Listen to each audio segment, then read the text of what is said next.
की 108 परिक्रमा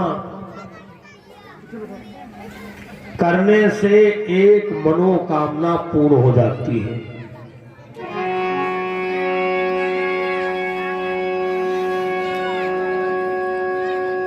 तो एक बार धर्मराज के मन में आया कि हम भी यज्ञ करें।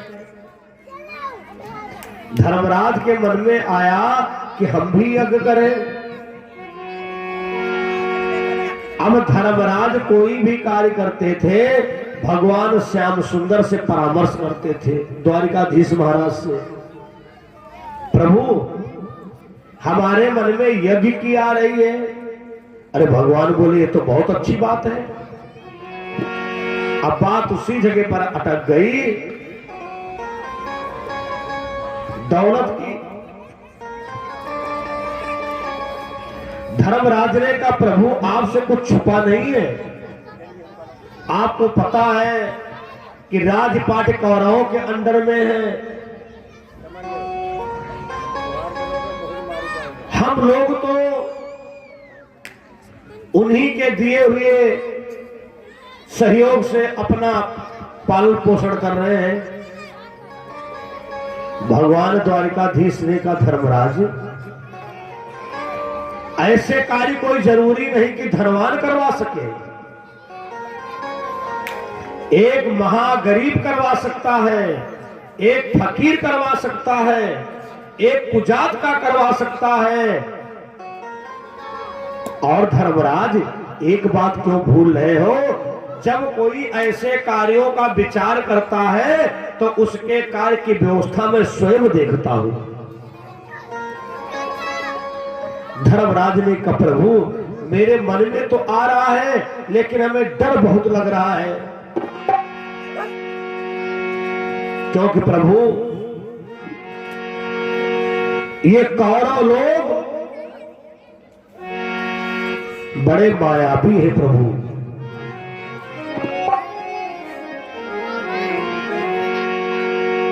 बड़े मायावी है। प्रभु भगवान बोले चिंता ना करो, बड़े बड़े मायावियों की माया हम दुरुस्त कर देते हैं।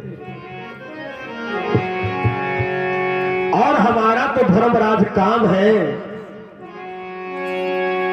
जहां भगत मेरे पग धरे और तहां धरो मैं हाथ। पीछे पीछे मैं फिरो कभी न छोड़ू साथ।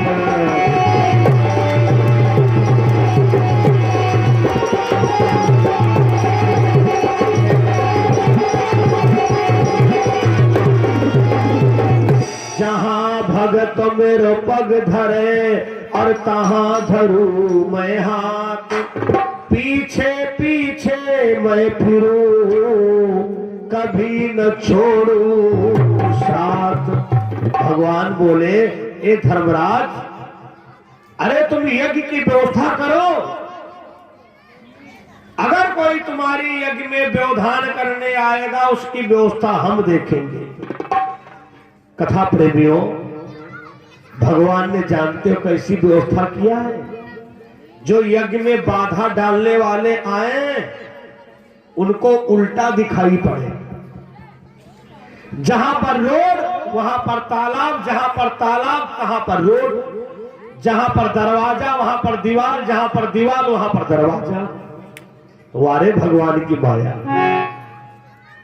लेकिन भगवान ने वही शिक्षा दिया जो हर यज्ञकर्ता के लिए उसका गुरु उसका सलाहकार कहता भैया यज्ञ में छोड़ना किसी को नहीं, कहना सबसे। और एक बात समझ लो, गांव घर में तुम्हारे बोलचाल नहीं है, शादी विवाह में मत जाओ।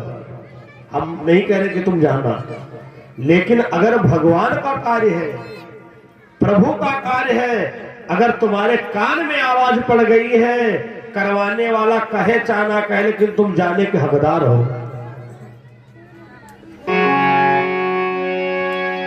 अब भैया भगवान द्वारिकाधीश ने कहा धर्मराज एक बात का ध्यान रखना, पक्षपात मत करना, सबसे कहना तुम्हारी बोलचाल हो चाहे ना हो। पांचों भैया निकल पड़े बड़ी नम्रता से। भैया दुर्योधन, हम यज्ञ करवाना चाहते हैं, भाई आपको आना बहुत जरूरी। अब दुर्योधन जैसा खुश हो जाए, अरे राम राम राम, मुंह सूख गया। दिमाग में जानते क्या ना, लेकिन सबकी बुद्धि खराब। हाय दादा, खाए घर माने यज्ञ कराओ जाए, ऐसा नहीं सोचना चाहिए। धर्मराज ने दुर्योधन को एक विशेष काम सौंपा है, वो जानते हो क्या? खजाना का कोषाध्यक्ष। भैया लेना देना सब तुम्हारे अंडर। दुर्योधन कहता है इनकी सबकी बुद्धि मारी गई, पागल है सब, हमको सौंप रहे हैं। अरे हम तो जिसको 10 रुपए की जरूरत होगी उसको 1000 रुपया पकड़ाएंगे। लेकिन दुर्योधन को यह नहीं पता है कि सलाह किसने दिया है, द्वारिकाधीश भगवान ने। क्यों ये सलाह दिया है कि खजाने का मालिक दुर्योधन को बनाओ? क्योंकि दुर्योधन की भुजाओं पर प्यारे लक्ष्मी का निवास है। दुर्योधन जितना खर्च करेगा अगले दिन खजाने में उससे दुगना निकलेगा। कथा प्रेमियों, यज्ञ की व्यवस्था हो गई और भगवान ने विश्वकर्मा जी को बुलाया। विश्वकर्मा जी को ये जितने टेंट लाइट साउंड सब है ना, ये साक्षात विश्वकर्मा भगवान है। एक बात और बताता हूं, यज्ञ भगवान की कृपा से वो बहुत उन्नति करते हैं जो याज्ञिक कार्यों में गिन के सामान नहीं ले जाते हैं। कभी कभी ऐसा होता, तुमने बताई थी 5 झालर, हम 10 झालर क्यों लगाए? अरे पागल हो गए हो तुम। अगर यज्ञ कर्ता ने 10 लिखाई हो तो 20 लेकर के जाओ, क्योंकि यज्ञ भगवान ज्येष्ठ तुम्हारी दूनी उन्नति करेंगे। 40 झालर तुम्हारी बढ़ जाएगी, हमारा अनुभव है जीवन का। क्योंकि आप यज्ञ के विश्वकर्मा भगवान हो। दिमाग में ना रखो कि हम कितने पर गए हैं ना। भैया विश्वकर्मा जी यज्ञ की सजावट करने लगे, झालरें चमचम चमचम चमकने लगी, झूमर टंगने लगे। अब कैसी व्यवस्था कर दिया, जो यज्ञ में बाधा डालने की नियत से आवे उनको उल्टा दिखाई पड़े।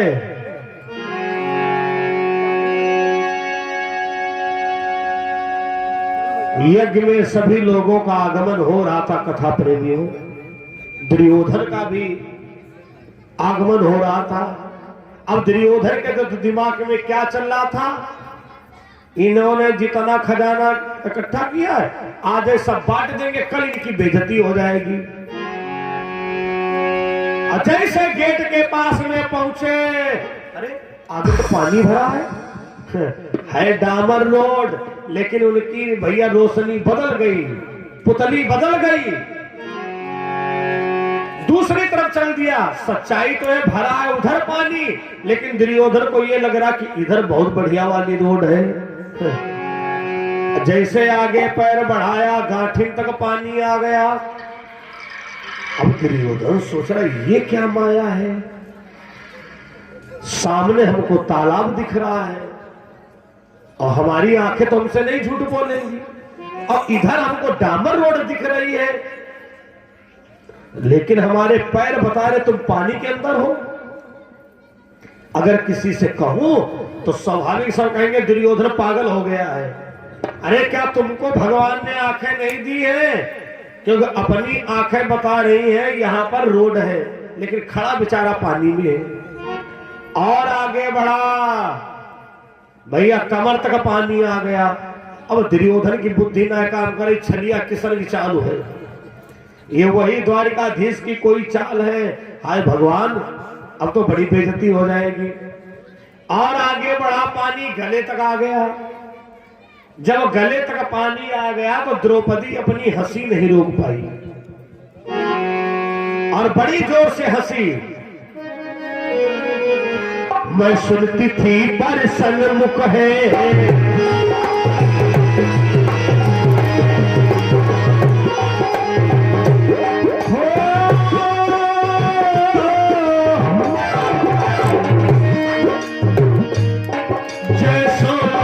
कैसे होते हैं, पर आज प्रत्यक्ष ये देख लिया, पर आज प्रत्यक्ष ये देख लिया, अंधों के अंधे होते हैं।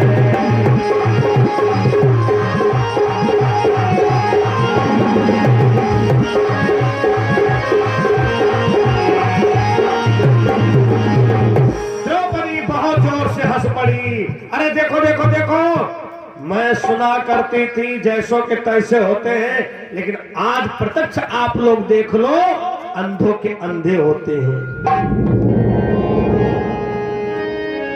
अरे धर्मराज ने जब पावन शुभ यज्ञ कथा अनुष्ठान किया,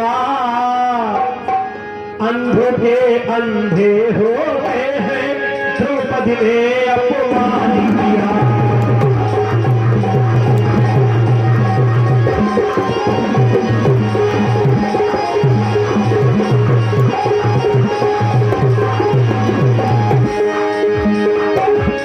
धर्मराज ने जब पावन शुभ यज्ञ कथा अनुष्ठान किया, अंधों के अंधे होते हैं,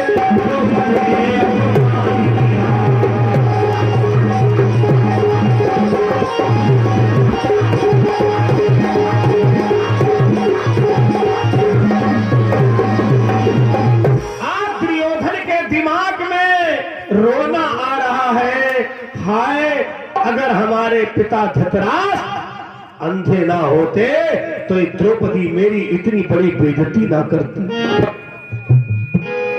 और घूर घूर करके द्रौपदी को देख रहा है। समय आने पर द्रौपदी मैं तुमको बताऊंगा, अंधों के अंधे होते हैं या आंख वाले भी हुआ करते हैं। कथा प्रेमियों, यज्ञ तो हो गया, लेकिन दुर्योधन के अंदर अपमान की ज्वाला जल रही है। कहा जाता है गोली से व्यक्ति बच जाता है, लेकिन कभी कभी ऐसी गोली का शब्द लग जाता है वो मरने से बेबत्र होता है। किस तरीके से द्रौपदी को मैं लज्जित करूं? शकुनी ने कहा, भांजे दुर्योधन,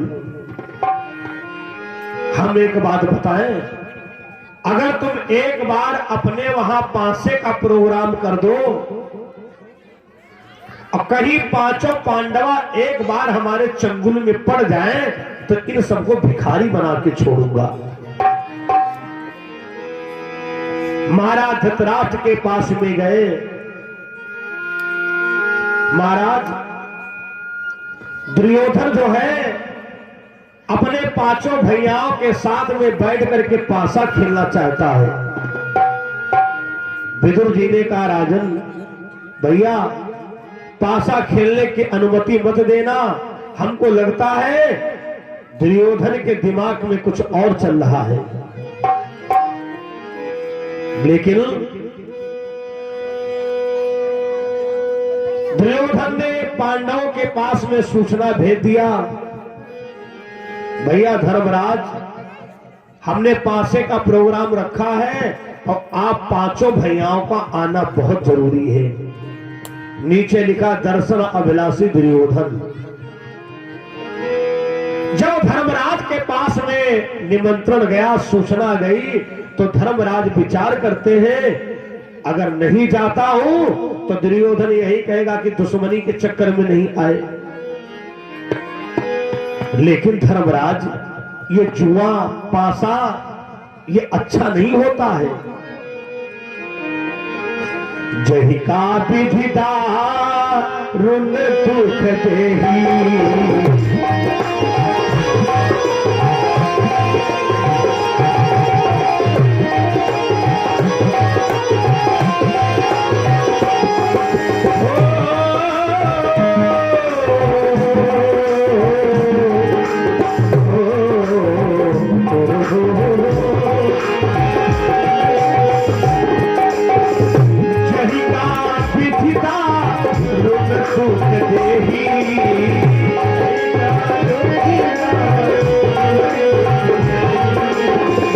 वही की मति पहिले ही हरि ले।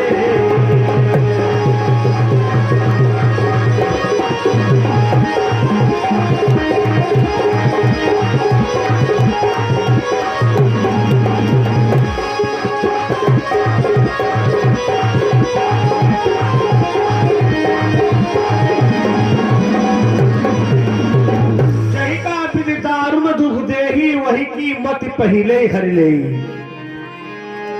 धर्मराज ना चाहते हुए भी बेचारे पांचों भैयाओं सहित दुर्योधन की सभा में पहुंचे और वहां तो सबके दिमाग में चल ही रहा था जैसे पांडवा आवे बस इनको किसी तरीके से एक बार बैठा लो। आपने देखा होगा, हमने सुना है कि जुआरी अगर एक बार फड़ पर बैठ जाए, जब तक वो अपनी मोटरसाइकिल वहीं पर नवदू गेरा ना कर दे तब तक उसको उठने ना दो। जैसे पांचों पांडवा आए बस कौरवों की वही छुरी वाली चाल चलने लगी। अरे भैया धर्मराज आओ आओ आओ, अरे तुम्हारे बिना तो यहां सब सुना सुना था। धर्मराज ने कहा देखो भैया दुर्योधन, हम ऐसे कार्यक्रमों में जाते नहीं हैं, लेकिन तुमने जिद किया था मैं चला आया हूं, आप लोग खेलिए और हम देखेंगे।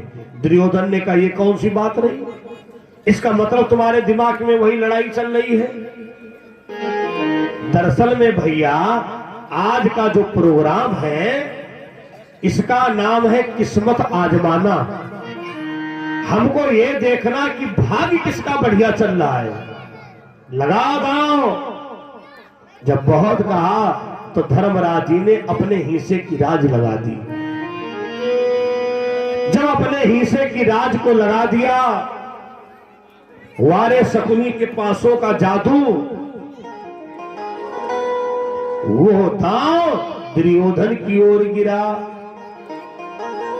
जब दुर्योधन की ओर गिरा तो शकुनी ने कहा एक बात है भांजे, तुम्हारी किस्मत बहुत अच्छी है। दूसरे दांव में अपने चारों भैयाओं की हिस्से की राज लगा दिया। धर्मराज ने कहा अच्छा भैया अब हम नहीं खेलेंगे। अरे दो दांव पर जो अब दांव लगाओगे हम उस पर तुम्हारे दो दांव लगा रहा हूं। वो भी दांव हार गए। अंत में अपने चारों भैयाओं को लगा दिया, वो भी दांव हार गए। अंत में धर्मराज जी ने द्रौपदी को लगा दिया।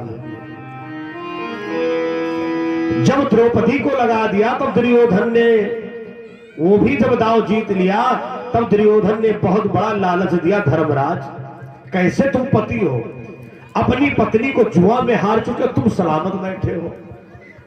अरे सारे दांव आखिरी वाले दांव पर हम दे देंगे। तो धर्मराज ने अपने को भी लगा दिया। जब अपने को भी लगा दिया दांव वो भी जीत लिया। दुर्योधन ने लंबी सांस ली, ए दुशासन बहुत दिनों से मेरे कलेजे में आग जल रही थी। द्रौपदी ने कहा था अंधों के अंधे होते हैं, आज ले आओ राजसभा में और द्रौपदी को दिखा दो अंधों के अंधे होते हैं, आंख वाले भी होते हैं।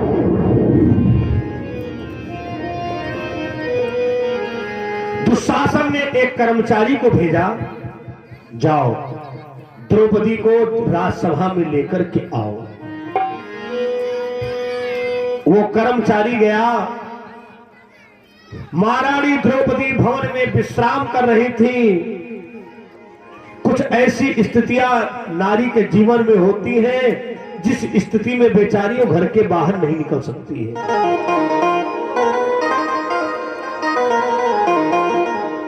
दूत ने हाथ जोड़ करके कहा महारानी द्रौपदी, बड़ा गजब हो गया।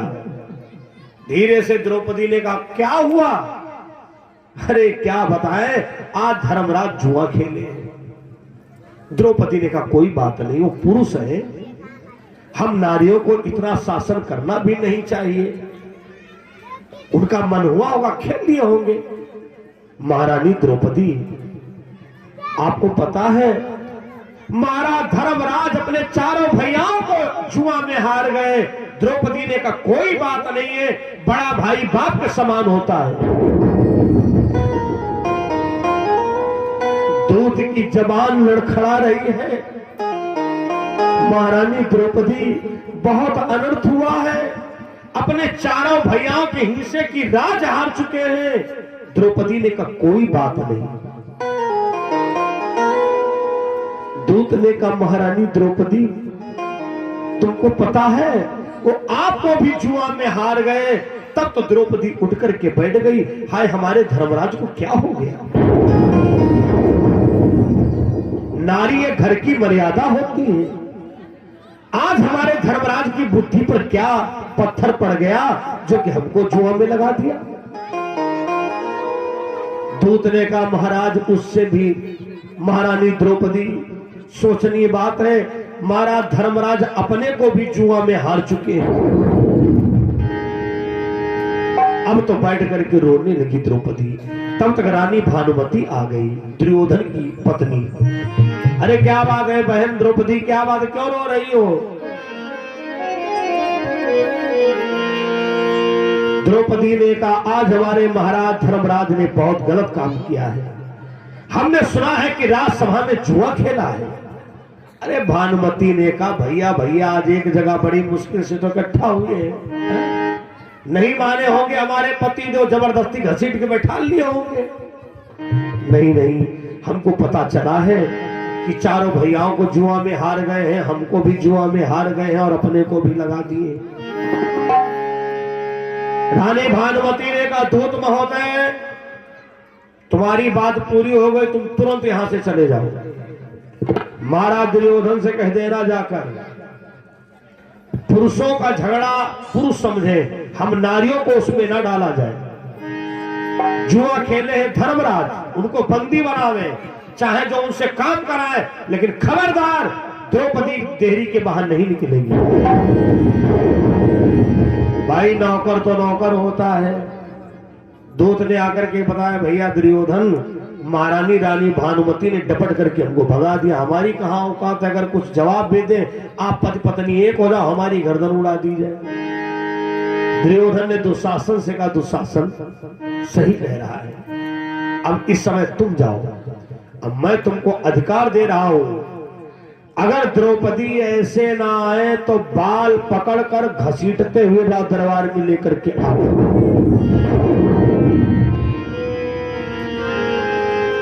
जिस समय दुशासन गया तो बड़े व्यंग वचन बोल रहा है, अरे द्रौपदी बहुत बड़ी खुशखबरी। क्या खुशखबरी? अरे आपका प्रमोशन हो गया। अब तक तो तुम पंचाली थी, 100 पतियों वाली हुई हो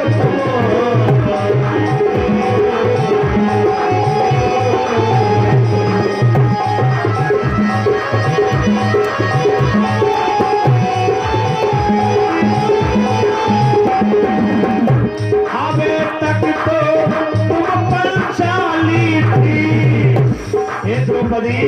अभी तक तुम्हारे 5 पति थे, पंचाली कहलाती थी, अब आज से तुम्हारे 100 पति हो गए हैं। 100 पतियों वाली हुई हो अब तक पांडवों की रानी थी, अब तक पांडवों की रानी थी, कौरवों की रानी बनी हो।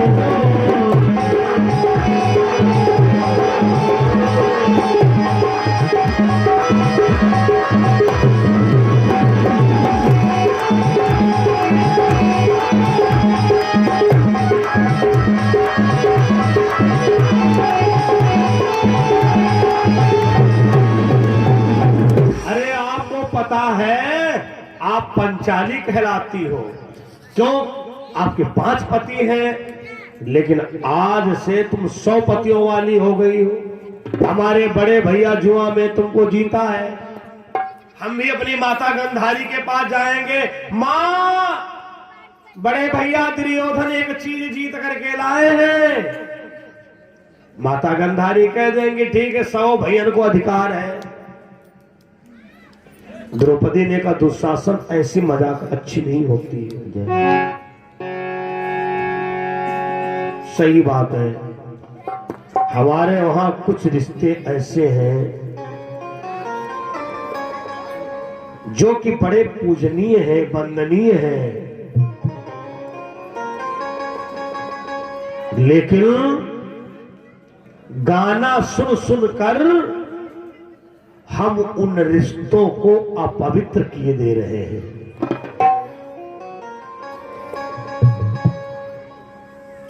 जिस रिश्ते को लक्ष्मण ने भगवान राम से कहा था प्रभु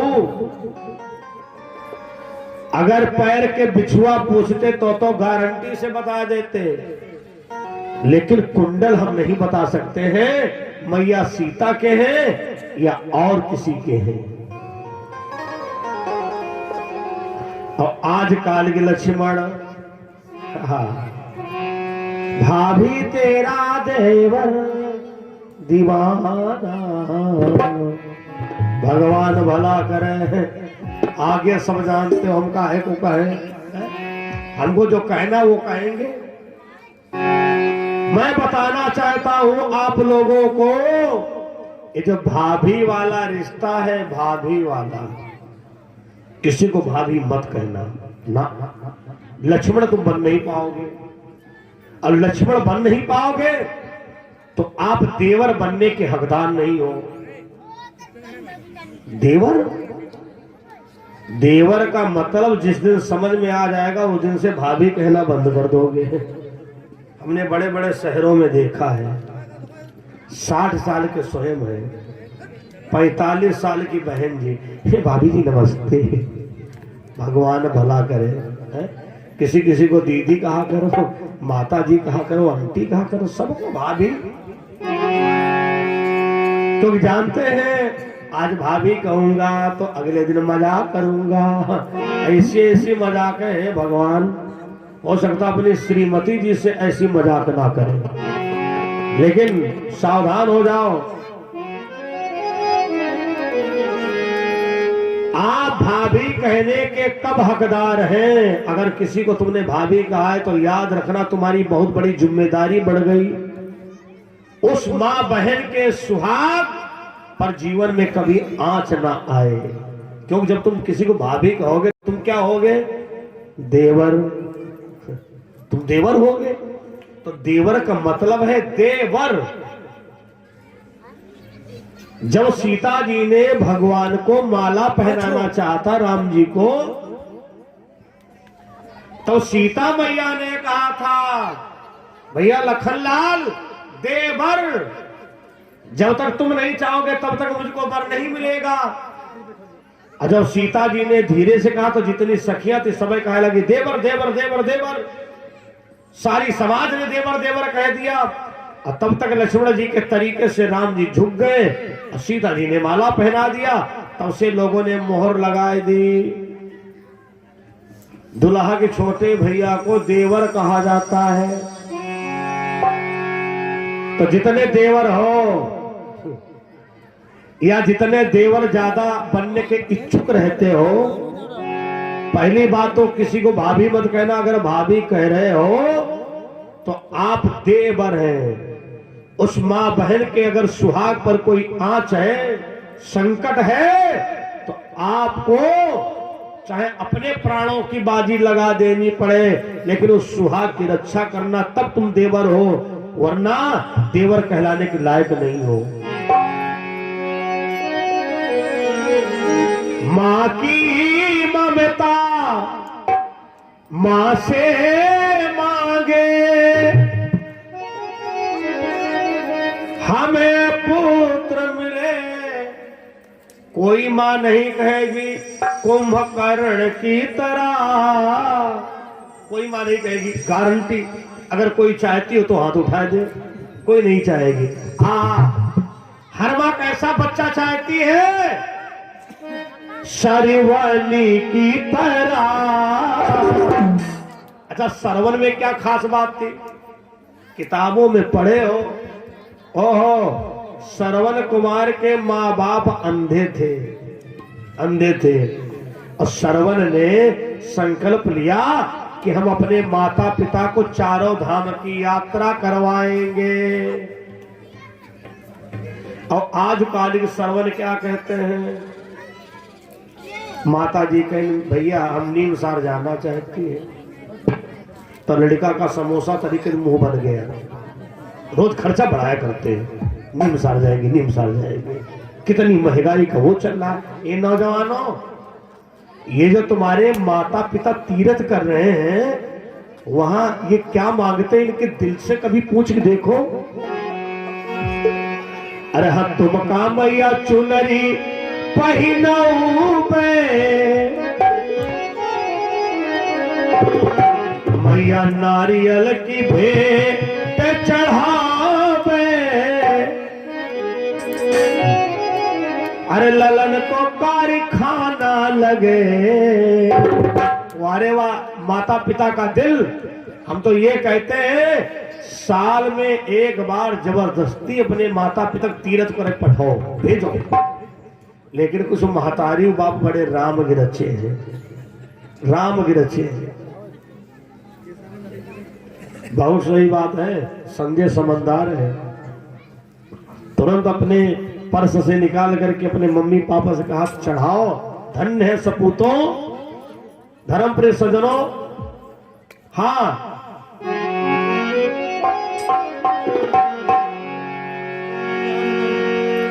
तुम कहा हम चुनरी पहिनई मैया नारियल चढ़ावे। क्या बात है, बहुत अच्छे समय से दान चल रहा है। हम बात क्या बताने जा रहे हैं, संजय जी की पुत्री के द्वारा दान हुए हैं। अच्छा अब आप लोग रुके रहना, हम इकट्ठे दान करवाएंगे, लेकिन नहीं मानेंगे, निकल चुके तो जरूर चढ़ा दो, हाँ वरना मन बदल जाता, मन बड़ा चंचल है। क्या बात है, धन्य है केसरा।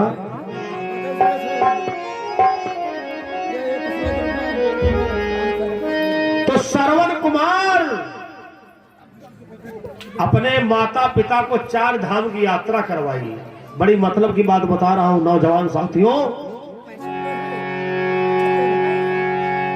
लेकिन कुछ माता पिता भी बड़े राम के रचे होते हैं। सत्य घटना, सत्य घटना। एक लड़का ने हमारी कथा सुना और उसके कुछ मन में आ गया और अगले दिन अपने पिताजी से कहा जाओ ललिता मैया के दर्शन कराओ जाओ। नहीं गए तो एक दिन लड़का ने विचार किया कि हम अपने पिताजी को भैंसा कुंड ले जाएं। श्मशान घाट लखनऊ में बना हुआ भैंसा कुंड, अब उसका नाम हो गया है बैकुंठ धाम, कुछ ऐसे नाम है। अपने पिताजी को ले गया श्मशान, बड़े ध्यान से सुनिए, और वहां खूब चिताएं जल रही थी। तो लड़का ने सोचा पिताजी के अंदर आज वैराग्य जरूर आ जाएगा। बप्पा और बप्पा को समझ में आया? पिताजी ने कहा क्या समझ में आया पिताजी? पिताजी ने कहा हम सोच रहे अगर यह लकड़ी का धंधा डाला जाए तो बहुत बढ़िया चलेगा। पिताजी ने कहा अगर यहाँ लकड़ी का धंधा डाला जाए तो भैया बहुत बढ़िया चलेगा। लकड़ा वो लड़का माथा पकड़ी रहेगा। हम सोच रहे थे इनके अंदर परिवर्तन आएगा। बताओ यहाँ पर भी ये धंधा की सोच रहे हैं। तो बाप किस्मत वाला है, वो माँ किस्मत वाली है जिसका लड़का ये कहता है कि रामायण सुन ली जाए, भागवत करवाई जाए। उन बेचारे माँ बाप से पूछो, शाम को घर में भोजन तैयार हुआ, भैया ठेलिया पर लटके आए गए,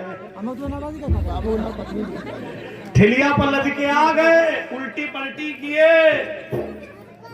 संगे साथी कहा तदुआ आज भैया बहुत पेली। अब बताओ वो बेचारे माँ बाप अपने को कोसते हैं। नौजवान साथियों, माँ की ममता माँ से मांगे, हे बाराही माता हमें पुत्र मिले इसकी तरह। जिनको जिनको आता है जोर से बोलो। क्या बात है, धन्यवाद है। यहाँ की भाई कन्याएं बड़ी बुद्धिमान है, इसीलिए तो हर विभाग में आप लोग पहुंच चुकी हो। चाहे थाना जाओ, चाहे कोतवाली जाओ, सब कहीं पर महिला शक्ति जिंदाबाद है। हमें पुत्र मिले सरिवनी की तरह,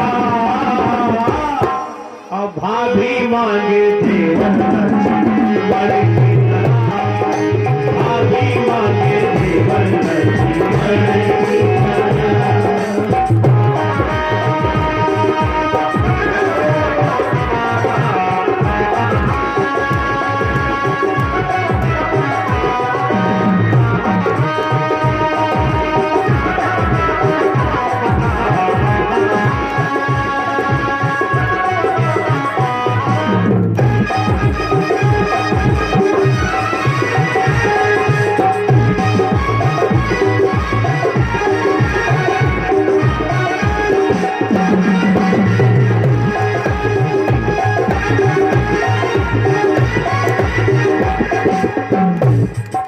गुरु बिन ज्ञान कहाँ से पाऊं, गुरु से बड़ा न कोई। गुरु बिन ज्ञान कहाँ से पाऊं, गुरु से बड़ा न कोई। गुरु की सेवा जो करता है सच्चा चेला सोई। गुरु की सेवा जो करता है सच्चा चेला सोई। देखिए भजन का आनंद कब होता है? भजन में सवाल हो, भजन में जवाब हो। जरा आप अपनी मेमोरी पर नोट डालिए, चेला की डिग्री किसने पाया है? ना राम ने पाया, ना कृष्ण ने चेला की डिग्री पाया। एक व्यक्ति ने चेला की डिग्री पाया है। बाकी कहानी बता रहा हूं, दिमाग पर थोड़ा नोट डालना, हो सकता नाम याद आ जाए। उसने गुरुजी से चोरी से शिक्षा लिया, तब गुरुजी ने कहा हमें गुरु दक्षिणा में अपना अंगूठा दे दो। और उसने अंगूठा काट के गुरुजी को दे दिया। किनको किनको नाम पता है बताओ? अरे वाह वाह, धन्यवाद धन्यवाद धन्यवाद। बड़ा भाई सीतापुर जिला हमारा बड़ा ज्ञानी जिला है, हमें बड़ा गर्व है। गुरु अरे मांगे, हर गुरु मांगता है, हे बराही माता हमें चेला मिले। मैं तो धन्यवाद देता हूं, बहुत बहुत आशीर्वाद रामपाल जी को। अरे अभी क्या, बराही माता की कृपा और उनकी लीला देखे जो जो लोग इनसे जुड़े हैं, मेरे जीवन में खुशियां हजार भर दे। मेरे जीवन में खुशियां हजार भर दे। तेरे जीवन में खुशियां हजार भरी दे। तेरे जीवन में खुशियां हजार भर दे। हजारों खुशियां माता रानी भर देंगी। बहुत सिद्ध स्थान है। तो गुरु मांगता है हमें चेला मिले एकलव्य की तरह। अरे भाभी मांगे देवर लक्ष्मण की तरह।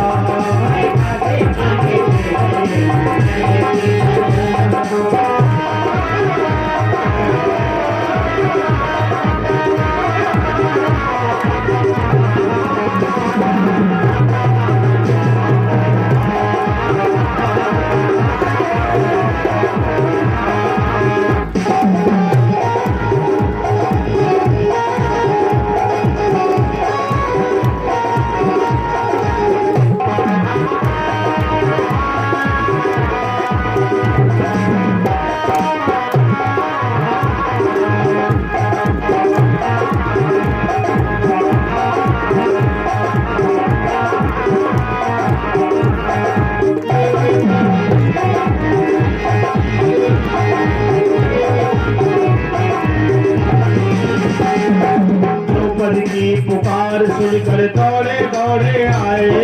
द्रौपदी की पुकार सुनकर दौड़े दौड़े आए। कहना की पुकार सुन के दौड़े दौड़े आए, कन्या की पुकार सुनकर दौड़े दौड़े आए। अगर किसी बहन से पूछो तुमको भाई कैसा चाहिए, तो भाई की डिग्री केवल कन्हैया जी ने पाया है। हर बहन कहती है हमें भैया मिले कृष्णा की तरह, और भाभी मांगे देवर भाभी मांगे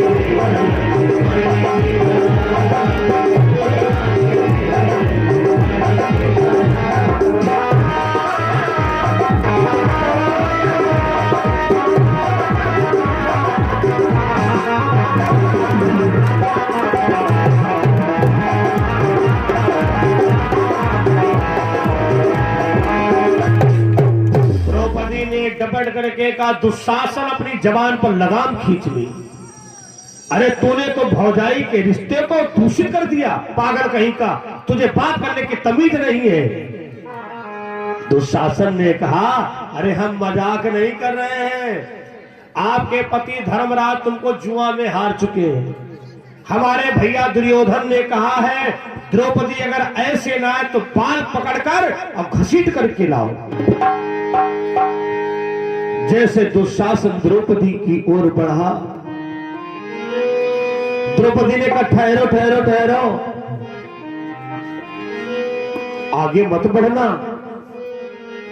क्योंकि नारी की जो मर्यादा है सर के ऊपर पल्लू की है।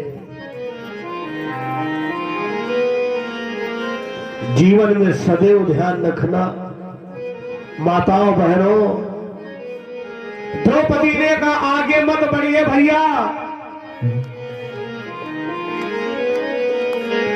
ये खींचो न साड़ी सभा के अधम, हाय ये खींचो न साड़ी, मेरी लाज जाती है लगाती शर्म, ये खींचो न साड़ी सभा के खींचो न साड़ी सभा के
देखो कन्हैया, आज यहाँ कोई मेरी मदद करने वाला नहीं है। 5 पति गुरु द्रोणाचार्य, भीष्म पितामह कृपाचार्य, ये नैया हमारी है तुम्हारे हवाले। ये नैया हमारी है तुम्हारे हवाले। कहाँ रुक गए भैया, कहाँ रुक गए भैया, करो कोई जतन, ये खींचो न साड़ी सभा के अधूरी। ये खींचो न साड़ी सभा के अंदर, खींचो न साड़ी सभा के अधूरी। खींचो न साड़ी खींचो न साड़ी सभा के अधूरी।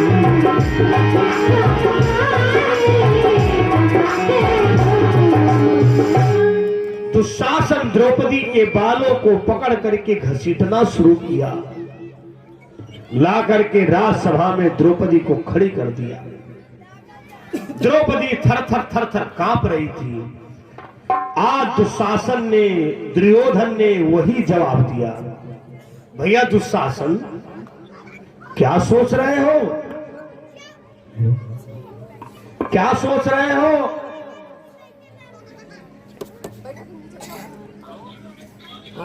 देखो,